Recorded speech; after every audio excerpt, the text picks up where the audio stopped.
Olá pessoal, sejam bem-vindos ao nosso canal. Desculpa um período de ausência de gravações, mas nós estamos retomando hoje para lhe apresentar uma arma espiritual poderosa para destruir fortalezas, aquelas fortalezas do mal que tenta destruir sua vida.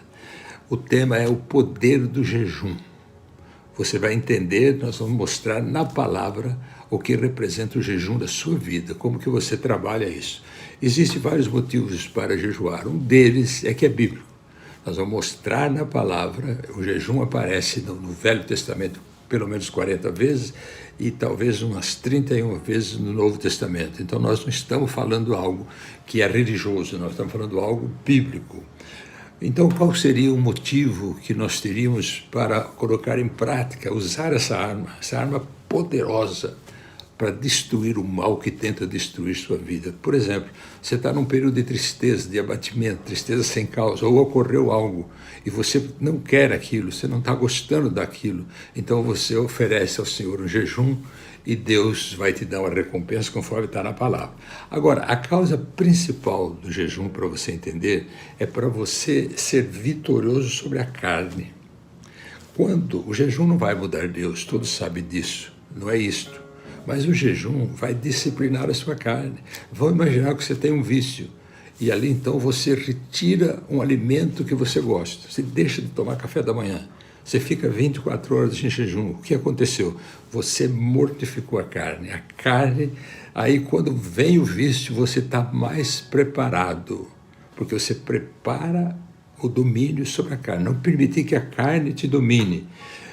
Quando você tem, às vezes, um problema de caráter, que você sente, você tem a humildade, a grandeza para reconhecer, puxa vida, aqui eu tenho inveja da pessoa, aqui eu falo mal da pessoa, você coloca esses desafios diante de Deus. Isso aí é um trabalho, é uma decisão. Você coloca a carne no lugarzinho dela para você destruir as fortalezas. Quando você está diante de grandes desafios, aflições de espírito, você precisa tomar uma decisão. E aí você não sabe o que fazer, você precisa ter uma direção. Nós sempre falamos, quando você for, antes de decidir, espera sentir paz e alegria. Se você conseguir hoje tomar posse dessa arma poderosa que está em suas mãos pela palavra, a sua vida vai ser mudada, porque Deus tem um propósito de nos abençoar. Nós vamos mostrar na Bíblia, então, se vale a pena você ter essa disposição e começar hoje, quem sabe. Mateus 6,16, olha o que está escrito aqui. Quando jejuardes, não vos mostreis contristados como os hipócritas, como os fariseus, porque desfiguram o rosto com o fim de parecer aos homens que jejuam. Em verdade vos digo que eles já receberam a sua recompensa. Tu, porém, quando jejuares, unge a cabeça e lava o rosto, com o fim de não parecer aos homens que jejuas, e sim a teu Pai em secreto. E teu Pai que te vê em secreto te recompensará em público. Está aqui uma recompensa por uma decisão, é você e Deus. Nós não podemos ser os hipócritas, os fariseus, olha, estou jejuando, olha aqui, tira uma foto bem aqui. Então, nós sentimos essa necessidade dessa disciplina. Existe um segmento que é contrário ao jejum, sentimento que não é muito grande, mas existe um grupo que ele se baseia em Isaías 58, quando a palavra repreende o jejum farisaico, o jejum egoísta, porque aquele povo jejuava em prol dos próprios deleites. No versículo 5 ele fala, não é este o jejum que eu escolhi.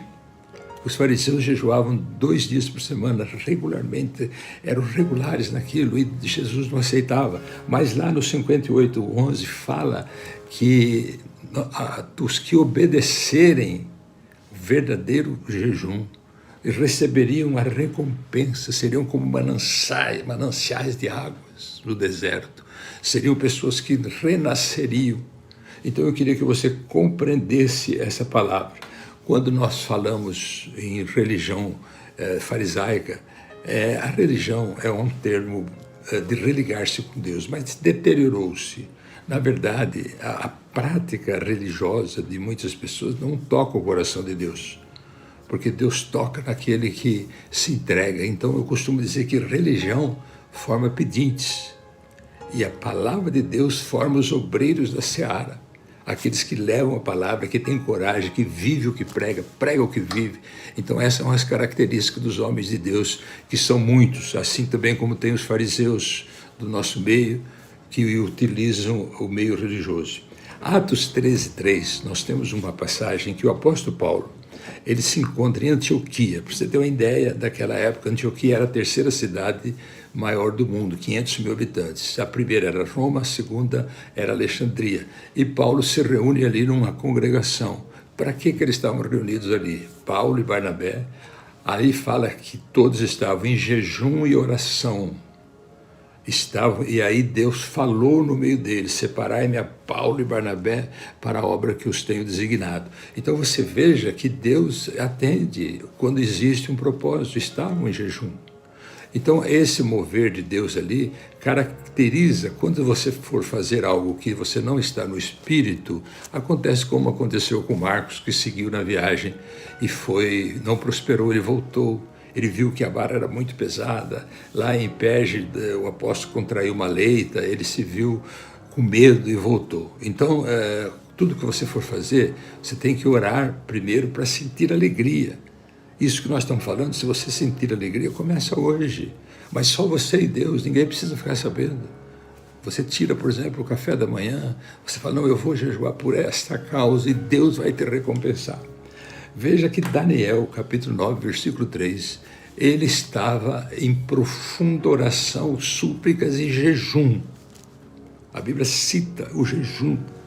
E naquele jejum intenso, Daniel, ele recebe uma direção do Espírito de Deus, e lá fala que Deus mandou: Miguel, por tua causa eu vim. Foi dado ordem no céu e eu vim para cá. Deus vai dar uma ordem na sua vida. Quando você tiver a humildade, ele confessava os pecados. É tempo de restauração. Nós estamos vivendo esse tempo de necessidade de crermos, de termos uma posição, sair do comodismo, da religiosidade e tomar uma posição. É tempos de Deus falar ao nosso coração. Mateus 9,14. Os fariseus indagaram a Jesus. Só você lê, confere na Bíblia aí. Disseram assim: escuta, nós não estamos entendendo. Por que os fariseus jejuam, os discípulos de João jejuam e os teus discípulos não jejuam? Ali então Jesus responde: enquanto o noivo está presente, não é bom que jejuem. Mas quando for tirado o noivo, nesses dias jejuarão. Olha, a segunda vez Jesus profetizando o jejum. Então ele anteveu que você, quem sabe, ouvindo essa palavra, você começa a jejuar da sua forma, assim, ninguém precisa ficar sabendo. Você faz um propósito com Deus, e ali ele teve quando for tirado o noivo, ele fala, aí jejuarão. Então nós estamos numa época em que estamos vivendo períodos difíceis, períodos conturbados, períodos que nunca nós imaginávamos, e nós precisamos de conclamar o jejum, a oração. Agora, a oração, ela pode acontecer sozinha. No jejum tem que haver oração. O jejum e oração são as duas coisas que andam junto: palavra, jejum e oração. Então não pode haver oração sem jejum, mas não pode haver jejum sem oração e sem uma determinação de Deus.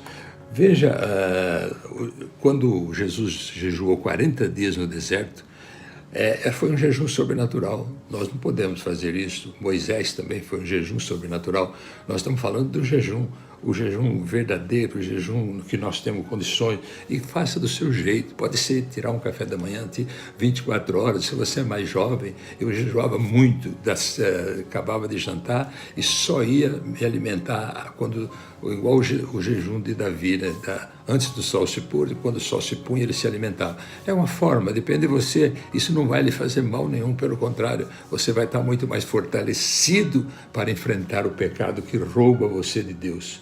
O apóstolo Paulo, ele passava nudez, necessidade, fomes, mas ele fala que nunca esquecia dos jejuns, no plural. Significava que o poder, a graça dele era abençoado por essa prática. Não que o jejum é a solução de todos os problemas, mas é uma arma poderosa para você destruir fortaleza com base bíblica. Então, para você ter certeza do que nós estamos falando. Eu tive o privilégio de conviver com pessoas que jejuavam muito e eu aprendi. E isso me deu uma vida de vitória, de bênção. As pessoas costumam dizer que todos que se aproximam de nós recebem uma prosperidade. Mas eu aprendi a ter agora com menos por conta da idade, mas também nunca deixando de ter um tempo de jejum para Deus, para disciplinar a carne. Porque tanto você, eu, todos nós temos necessidade às vezes de acertar o caráter em alguma hora da nossa vida.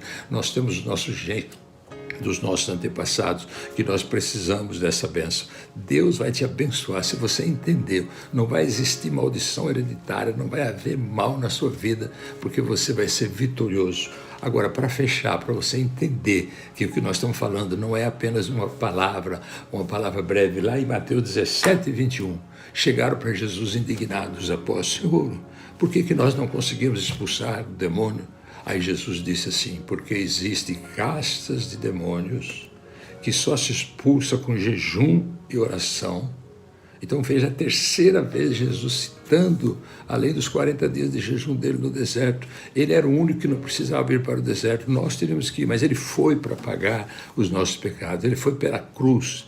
Que Jesus te abençoe muito nessa palavra, que não seja uma palavra em vão, que toque no teu coração, que o amor de Deus venha falar a ti pela sua necessidade. É tempo de buscar a Deus, é tempo de orar, é tempo de jejuar, é tempo de ler a palavra, que o Espírito Santo de Deus toque em sua vida. Se você gostou, compartilhe, coloque o sininho aí para quando sair novos vídeos você ser avisado, e também compartilhe, faça comentário, é uma forma de nós nos mantermos atuantes. Que Jesus te abençoe, que o Espírito Santo de Deus te toque e que você vença qualquer mal. Assim entregamos a cada família no altar de Deus. Intercedemos pelas famílias enlutadas no mundo inteiro, por aqueles que atravessam a pior fase da vida deles. Mas aproveita esta arma poderosa que o Espírito Santo está te colocando nas mãos.